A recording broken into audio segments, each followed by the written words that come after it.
இதுல இந்தியா எந்த அளவுக்கு பாதிக்கப்படும்னா நம்ம ஏற்கனவே பல வீடியோல சொன்ன விஷயம் தாங்க. இந்தியாவோட நுகர்வு இருக்கு இல்லையா, அதுல 85% இறக்குமதி மூலமா தான் ஃபில் பண்ணிட்டு இருக்கோம். அப்படின்னா இந்த 85% உலக நாடுகள்ட்ட இருந்து ஈரானா இருக்கலாம், ரஷ்யாவா இருக்கலாம், வெனிசுலாவா இருக்கலாம், எந்த நாடா இருந்தாலும் சரி, சவுதி அரேபியாவா இருக்கலாம், 85% நம்ம இறக்குமதி பண்ண வேண்டிய ஒரு சிச்சுவேஷன் இருக்கும்போது ஏற்கனவே ஒரு ப்ரெடிக்ஷன் இருக்கும். அதுக்கான பட்ஜெட் அலோகேட் பண்ணியிருப்பாங்க. அது மூலமா அந்த ஆயிலை வாங்கிட்டு இருப்பாங்க. இப்ப தடாலடியா அரௌண்ட் $50 இருந்தது $120 இல்ல இதுக்கு மேல இனி போகக்கூடிய ஒரு சூழல் வந்தாலும் அது கம்ப்ளீட்டா ஏற்கனவே கணக்கீடு கொடுத்திருப்பாங்க இல்லையா, அதை தாண்டி போகும்போது ஓவர் பட்ஜெட் ஆயிடும். அப்ப அந்த ஓவர் பட்ஜெட் இங்க இன்ஃபிளேஷன் அதிகப்படுத்துறதுக்கான வாய்ப்புகளை உருவாக்கும். இந்த வாய்ப்புகள் ஏற்கனவே மார்க்கெட்டை ஒரு செல்லிங் ப்ரெஷருக்கு கொண்டு போயிடுச்சு இல்லையா. ஏற்கனவே இந்தியன் ரூபி $92.36 மிக மோசமான ஒரு இடத்துல இருக்குங்க. டாலருக்கு எதிராக இந்தியன் ரூபி $92.36 அப்படின்னா வெளிநாடுகள் நம்ம இறக்குமதி பண்ணக்கூடிய ஆயிலுக்கு எல்லாமே டாலர்ல தான் நம்ம பணம் கொடுத்தாகணும். அப்ப இந்த வீக்கான ஒரு அளவுல இருக்கக்கூடிய இந்தியன் ரூபாயை டாலர்ல மாத்தும் போது எந்த அளவுக்கு ஒரு மோசமான நிலையை நமக்கு உருவாக்கிறோம்.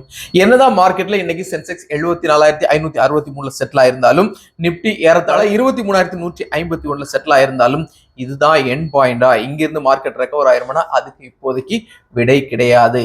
அதுக்கு சரியான விடை நம்ம கொடுக்கணும்னா எஃப்ஐகள் அவங்க விற்கிறத முதல்ல நிப்பாட்டினா மட்டும்தான் எஃப்ஐகளுடைய பணம் இந்திய மார்க்கெட்ல இன்வெஸ்ட் பண்ணாதான் மார்க்கெட் ரெக்கவர் ஆகிறதுக்கு வாய்ப்பு இருக்கு.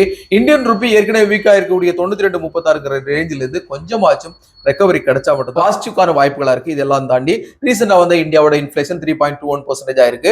ஆர்பிஐயோட இலக்கான 4% கீழே இந்த இன்ஃபிளேஷன் இருந்தாலும் இந்த மாதிரிப்பட்ட ஒரு சிச்சுவேஷன் 4% தாண்டி வெகு வேகமா இதுக்கு மேல ஒரு ஃபிகரை காமிக்கிறது கூட வாய்ப்புகள் இருக்கு. ஸோ அதனால நீங்க குரூட் ஆயில வெறுமனே ஆயில் மட்டும் பார்க்காதீங்க, உலக பொருளாதாரத்துடைய வெயின் மூலமா செலுத்தப்படக்கூடிய ரத்தம் அந்த மாதிரி எடுத்துக்கோங்க. ஏன்னா அங்க ஒரு பிரச்சனை வரும்போது அந்த பிரச்சனை உலகம் முழுக்க இருக்கக்கூடிய எல்லா நாட்டு மக்களுடைய அன்றாட வாழ்க்கையும் பாதிக்கப்படுறதுக்கு வாய்ப்புகள் இருக்கு. ஏற்கனவே கேஸ் பெட்ரோல் தட்டுப்பாடு இருக்கிறதா சொன்னாலும், அரசாங்கம் இல்லைன்னு சொன்னாலும், நிகழ்வுகள் வந்து நமக்கு என்ன உணர்த்துதுங்கிறத நீங்க கட்டாயம் புரிஞ்சுக்கணும். ஒரு பேரல் குரூடா இருக்கிறது ஜஸ்ட் குரூடா தொடங்கினா கூட அதோட தாக்கம் உலகம் முழுக்க இருக்கக்கூடிய எல்லாருடைய எக்கனாமியும் பதம் பார்க்கும். பெட்ரோல் பம்புகள்ல இருந்து எல்பிஜி சென்டர்ஸ்ல இருந்து எல்லா இடமும் நீக்க மர பங்குச்சந்தை உட்பட இது பதம் பார்க்க தான் செய்யும். இந்த மாதிரிப்பட்ட நேரங்கள்ல மார்க்கெட் வெகு வேகமா சரிவடைகிறது இயற்கை தான். அதனால இந்த நேரத்துல எமோஷனலா உங்களுடைய இன்வெஸ்ட்மெண்ட்டுக்கு இடம் கொடுக்கவே கொடுக்காதீங்க. எப்பவுமே உங்களுடைய இன்வெஸ்ட்மெண்ட்டுக்கு அலோகேஷன், டைவர்சிபிகேஷன் ரொம்ப ரொம்ப முக்கியம்.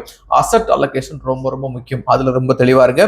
கொஞ்சம் கொஞ்சமா வாங்கி உங்க போர்ட்போலியோவை லாங் டைம்காக பில்ட் பண்ணுங்க. ஏன்னா நிறைய போர்கள், நிறைய பொருளாதார பிரச்சனைகள், நிறைய மார்க்கெட்டோட தொடர்புள்ள விஷயங்களை நீங்க ஏற்கனவே இதுக்கு முன்னால பார்த்திருப்பீங்க. அதெல்லாம் தாண்டி மார்க்கெட் சஸ்டைன் பண்ணிருக்குங்கிறது நமக்கு ஏற்கனவே கற்றுக் கொடுத்த பாடம். ஸோ அந்த பாடத்துல இருந்து நீங்க உங்களுடைய எதிர்காலத்துக்கான போர்ட்போலியோவை ப்ராப்பரா கட்டமைக்கணுங்கிறது